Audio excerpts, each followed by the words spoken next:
په چمن کې درې ورځنۍ تعلیمي میله پای ته ورسېده.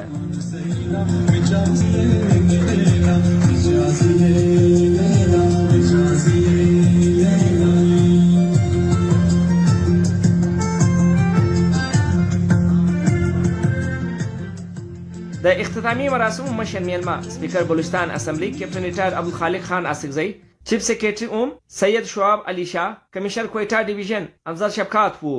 په غونډه کې ډیپټي کمشنر حبیب احمد بنګلزی، ډي پی او سردار شهریار خان، قبایلی مشرانو او اعلی سرکاري افسرانو، استادانو، طالب علمانو ګډون وکړي. کوم چمن ایجوکیشنل فیسټیوال چې دی دا د تعلیم وخت یو رجحان دی. د دې بیسیک مقصد دا دی چې په نوجوانانو کې یا په کمیونټي کې چې دی د تعلیم کم شعور دی هغه راپورته کړي. زموږ سره په چمن فیسټیوال کې نه صرف د ضلع یا د کلاب الله طلبه شرکت وکړي، په دې کې د کوټس او د صوبې د بیلابیلو تعلیمي ادارو هم په داسې کې شرکت دي د ماشومان د یا د طلبه د هغه یقیني سو چې کوم نوجوانان دي هغه د پښتون بیلټ هغه د بلوچ بیلټ په کار دی چې هغه ته پراپر چې کوم دی وادي کوي د سکالرشپ دا یا د ابراډ استولو د لپاره په کار دی چې هغه ته عملی کوم جامه د هغه واغوندي او د دې چې دی کوم انټي سټیټ نریټیو چې دی هغه به ډیر مزید کم سي. د بلوچستان اسمبلی سپیکر په تعلیمي فیسټیوال کې د لګولو د بیلابیلو سټالونو کتنه وکړه او د زده کوونکو لخوا په جوړ شوي انځورونو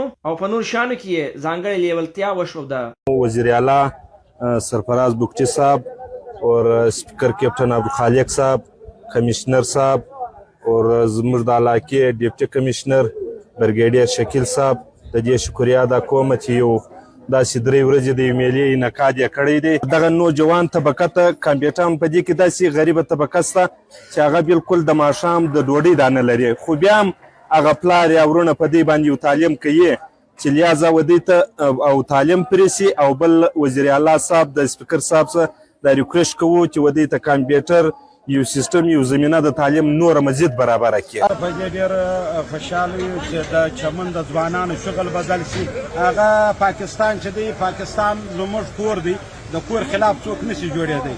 نو زه ډېر شکرګزاره یم چې دغه رقم میلې ولګېږي، د ځوانانو شغل بدل شي. د پای په مراسمو کې زده کوونکو ته افتخاري شیلډونه او سندونه ورکړل شول. د کیمرا ټیم سره اختر ګلفام، سنو خیبر پښتونخوا، چمن.